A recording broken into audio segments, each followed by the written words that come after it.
Welcome back. I have been a vet tech focused specifically on shelter work for 5 years now, a little over 5 years, and I've dealt with a lot of hoarding cases or overpopulation cases, things like that. And so I've become really familiar with all of the struggles that those people are going through, whether they be mental struggles, health struggles, struggles with poverty, things like that. And all of those kind of go into people dealing with those things in different ways. And a lot of them can lead to them becoming overrun with animals. What I thought would be fun to do would be to actually do a reaction video to the TV show Hoarders. We're going to talk specifically about an episode that deals with animals. I know they have a lot of them. We're going to focus on one today, and then if you guys are interested, we can do more in the future. I really want to focus on these because, like I said, I've dealt with a lot of hoarding cases, and what usually happens is the animals are taken from the home by a local shelter, whether that's a nonprofit or a municipal shelter. Usually it'll be a municipal shelter because it depends on whether or not the city is going to bring charges against that person. If they aren't going to, or if the city has a contract with another shelter, similar to the Chandler case where they had an agreement to work with the Arizona Humane Society, it could go to a nonprofit shelter as well. So what will happen is those animals are usually removed from the home, and then they are brought to one shelter and kind of organized and hopefully dispersed into other shelters, depending on the legal situation. It kind of depends case by case what happens, but usually there is one shelter that deals with all of the animals in the beginning. So they're going to look at any of the deceased animals, any of the ones that probably need to be humanely euthanized, and they're going to ensure that any that need medical care get that care through their shelter. So I thought it'd be interesting to look at an episode that deals with animals and kind of give you my perspective from someone who has dealt with similar things, and kind of talk about some of the implications that come up with this, whether it's the shelter side or the person. Things to think about when you see these cases come up in your local community. I know it's really easy to judge and, hate people like this and just, be very upset and angry, and I totally get that.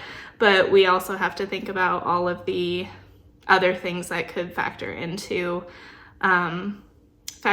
a situation like this. So I think it'll be interesting. I have watched one episode of Hoarders that dealt with animals, and I think they did a really good job in that one of showing just the mental and emotional strain that a lot of these people are under that have gotten them to this point. And unfortunately, their situation, kind of ends up affecting more than themselves in general, but also it just sucks when it happens with animals as well, because they don't have a voice to say, hey, this isn't right. Oh, I also wanted to mention here that before, when I was a reporter, I did a project, a couple stories. It's called like an enterprise project about animal hoarding and animal abuse and neglect in the local community where I work. So I kind of dove into a lot of research when I was doing that story as well. So I have some of the more book knowledge research, and then my own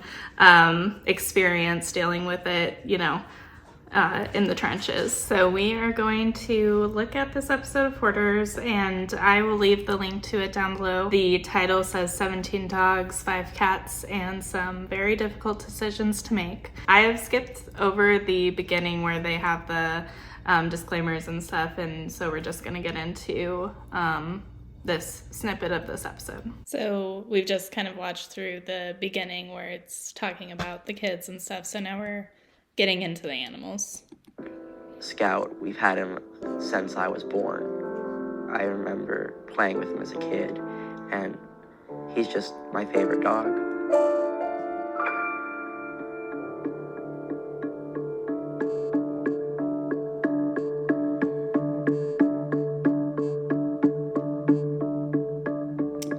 So that was interesting because it said she just gave up 22 cats and she still has 17 cats and 5 dogs. So I'm wondering, that means she had 22 cats on top of what she still has. And So I would assume because it said it was complaints from animal control and non-compliance. So most cities will have a limit of animals that you're allowed to have. And so usually, like, some places it's different. A lot of places it's like 3 animals, and that includes dogs and cats, but sometimes they say you can have like 2 dogs and 3 cats or something like that. Every city is different. So obviously she was not compliant, and a lot of these people who are in episodes like this aren't. And that no one really knows other than their family, themselves, and their neighbors what's going on. And then it's up to those people to report them. So no one's keeping track really of any non-compliancy unless they get a complaint. So obviously they were getting complaints about all of these cats. So I wonder what the situation was, if they were indoor, outdoor, if they were just indoor, anything like that. And then since then, it seems like if she had to get rid of 22, they probably kicked her down to the allowed amount that was like allowed by the city. And so that means she has gained more since that seizure. There are some people who will just do it out of like a rebellion kind of against them being told to give up their animals. It doesn't seem like they would. This family seems like they just care for animals and probably just find them and bring them in. So we'll see if they talk about how they got them, but this means that she is still taking in animals even though she's already been served before and animals have been seized and things like that. So usually if they're willing to give the animals up, then they don't really do any follow-up again unless there's something that they're charging them with. So if she agreed to give up these animals, then they wouldn't really check in on her again unless they had more complaints. The animal thing was kind of a, big signal there that she was getting way over her head with the animal feces and everything everywhere. Your kids shouldn't be in that. Who lets their house get like that? It's just not right. You don't do that. And knowing that I had to do something about it and looking at the mess around me and wondering, how am I going to do it? I can't do this. I can't.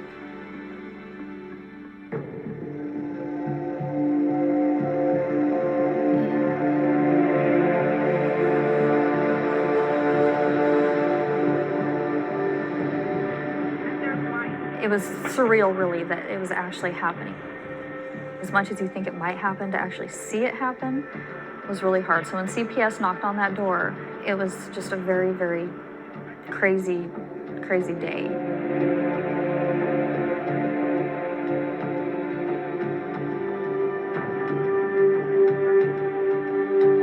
It was absolutely devastating. I was angry. Just can't explain how angry and hurt that I was that this had happened. So I'm probably not going to comment on anything regarding the children because I don't know anything about that. I'm not in social work at all.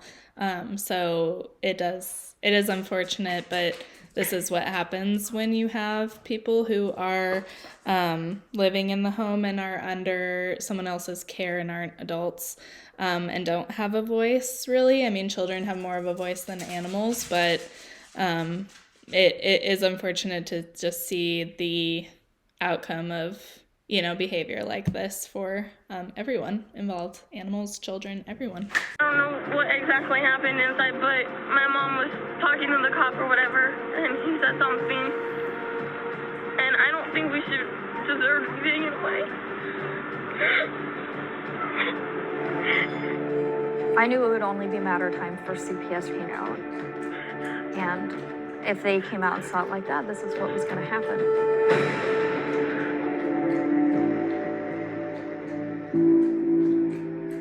I didn't feel that they had the right to come in here and tell me, oh, your house is not appropriate for children. They're children. Sorry, we'll let Luna get hydrated first, and we'll hydrate ourselves. Okay, so that moment right there, she has puppies. Those puppies are too young to be on their own, so they must have a mother in the house unless she's bottle feeding them, which would be a little bit concerning. I don't know where she would have gotten them if she is doing that, which means she has unneutered, unspayed animals that are breeding. That could be where she got more animals, especially cats, so that she might have ones that are not altered, and so they are breeding, and she's not doing anything to get them altered to stop that. She also had them in a crate, which is good because they're kind of on their own. Hopefully mama sleeps in there with them and is feeding them. I would be a little concerned because if she, well, I'd be a lot concerned anyway, but if she is not altering them, they're likely not vaccinated. So having tiny babies in there with all of these other animals, and especially the cats, if they're indoor outdoor, they could still bring in things like parvo into her home, and then those babies are gonna get really sick and not do well. Right now I'm faced with trying to get the kids to come home.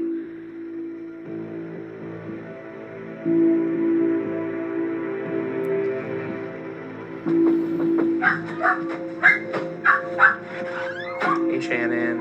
Well, can we come in and take a look and maybe show us around a little bit? And we'll just talk. We'll take it easy and see what we need to Come do on to give in. you some help, okay? Look, The amount of animals she had here wasn't near as many as we've found in other cases, but I can tell you that within the last several weeks, she had about 20 more additional cats that she had placed elsewhere. So this is a really typical scenario for what we see for people that hoard animals. Let's get your priorities straight. Right, We got to your get your children. kids back. Your priority should be your kids. Right. It's got to be a lot of work for you between It is. kids and It animals is. and expensive. so you wanted to see the other ones? Yeah, if you could, Okay.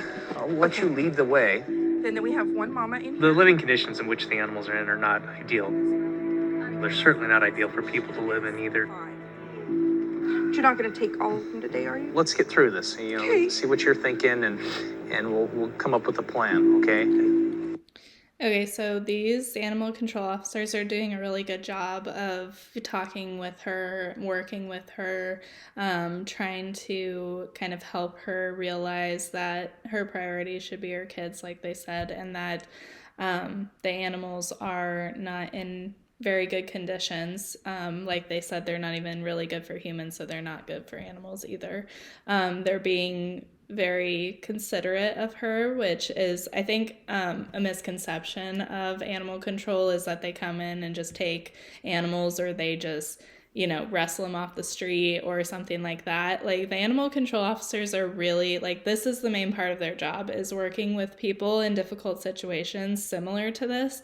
Obviously, not all of their cases are going to be hoarding cases, but they're doing a really good job here of working with her, and they know, they've worked with her before, and they know kind of what she's going to respond to, and that she, I think obviously from this that she does care about the animals. She's just having a hard time getting her priorities straight and then following through with them, which I think we all have trouble with that in some form or another. So it's understandable, and it's like a very relatable problem that you know what's best, but you know what also makes you feel good, and company from animals makes you feel good. So you don't want to let that go. And I think that's why a lot of these people end up with a lot, because more animals around that love you, the better you feel. And it still doesn't take away from the fact that you're not taking care of yourself or anything. It just makes you feel better in the moment. And so she doesn't want to let go of that, which is understandable.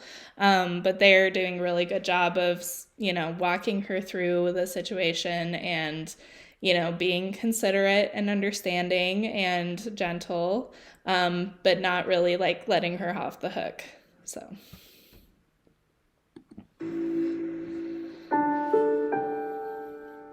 Okay, 5 animals. He's got huge infection. Okay. It needs something, because otherwise what happens is the bugs take over. We'll probably go ahead and take him in and put him down. If you want to have that done, we can take him today and help facilitate that. Okay. I want to be there. I just don't want him to be alone, because We realize he's getting really old.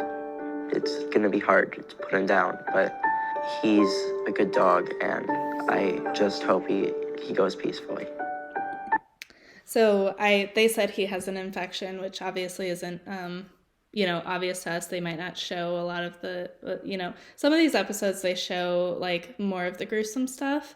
This episode, he might have an infected mass or something, that they're not showing, but they recognize that he is older, and stuff like that, and that they need to make that decision. Hopefully they will let them come to terms on it by themselves. They said they can facilitate them being present, which is great. A lot of shelters don't allow that. Some shelters do, which is awesome.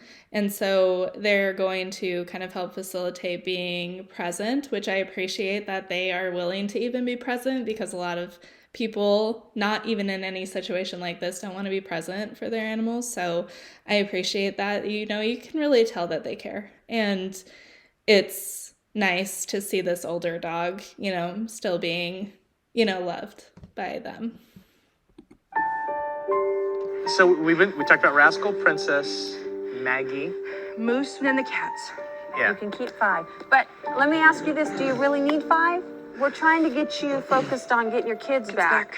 And you're not gonna get everything under control if you have a house full of critters still.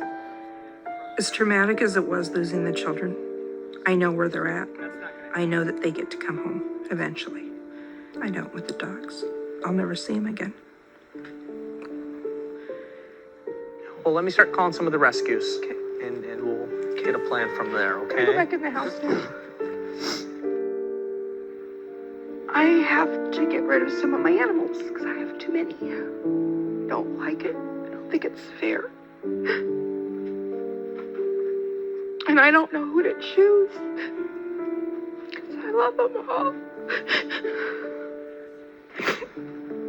I'm sorry. So the animal control officers talked about reaching out to rescues. So that is kind of a city by city basis where they house them. Because she is willing to give up some of them, then that city will have complete control over them. So since they're not pressing charges, she's agreeing to give them up, which means agreeing to care, which means that they wouldn't prosecute her for anything. Then they can disperse those and not just take them in and have to hold them at their shelter. So that's really great, because then they don't get overwhelmed, which I'm sure they already are, because all municipal shelters are. They don't get overwhelmed with having to house those animals, and they can go to places where they're going to be more likely to be adopted out, and find good homes. It is very sad that she is struggling with the decision of who to keep, and all of that. I thought it was interesting too that the animal control officer is like, do you really need 5 even though you're allowed that many?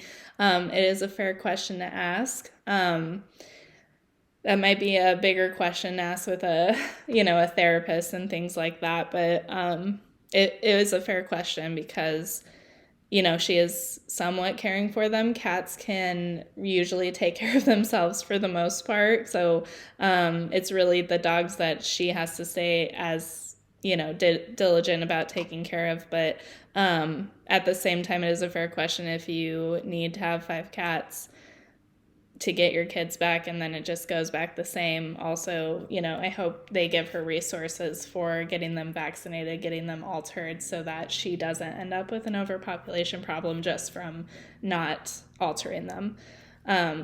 So I guess we'll see. I got a call about Scout.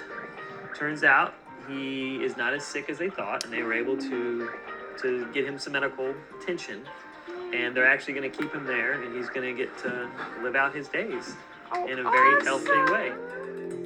Hearing about Scout made me tear up. I'm just so glad I didn't have to have him put down. News about Scout just made me feel the best I could be, and I hope he's happy where he is.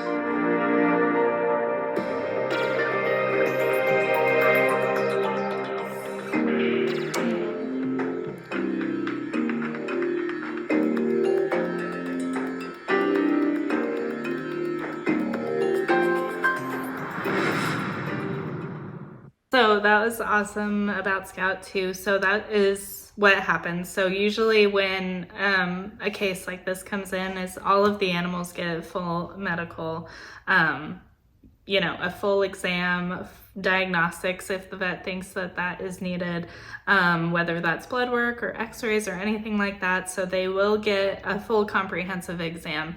And so just thinking about that from a vet perspective, if you go to your vet for an annual exam and it doesn't include any of that, just vaccines, it can be anywhere from like $25 to $100 just for that. So then you're adding on all of these diagnostics like blood work and x-rays, and that would be so much money at a private vet, which they probably couldn't afford, it sounds like. So him getting out of that home meant that he could get all of those tests run and that he could be treated for whatever he needed to be treated for and get adopted, as they said. So that's really what shelters are doing. So they're not just taking them to euthanize them, they're taking them to get them their best possible outcome. And so for Scout, that is what happened. So he got adopted and he wasn't as sick as they thought. So they could probably say, hey, he's got these issues going on, he's this old, you're taking on what you take on with that, and the adopters will agree to that, and then they can get him wherever they want, whatever kind of treatment or whatever they need. So it's really nice that they didn't have to say goodbye to him, although again, I appreciate that they were willing to be there for him. And all of the dogs had gotten adopted, so that was great. I wonder what's going on with the cats as far as how she's doing now. Again, I would hope and I would assume that animal control gave her resources to get them altered and vaccinated at the very least. And then again, I think they said she was in Washington, so I'm not sure about their laws about like outdoor cats and stray colonies and things. In Arizona, cats are considered wildlife, so if they have lived outside and they're surviving fine, they can stay outside and do their thing and, take care of themselves. So we just kind of look for them to get altered so we don't get a population overcrowded like this. Obviously this wasn't the full episode, so we didn't really see a lot of the work with the therapists and things like that, but they did say they are seeking counseling for everyone. And I think that's really great, because what this woman is doing well is fostering a love of animals in her kids, which is a really great thing and we need more of. And, hopefully those kids will go on in life wanting to help as many animals as possible, but hopefully the counseling will also help them to realize the importance of not letting it get to this point where you're living in feces and maggots and things, and not helping the animals in the way that they need.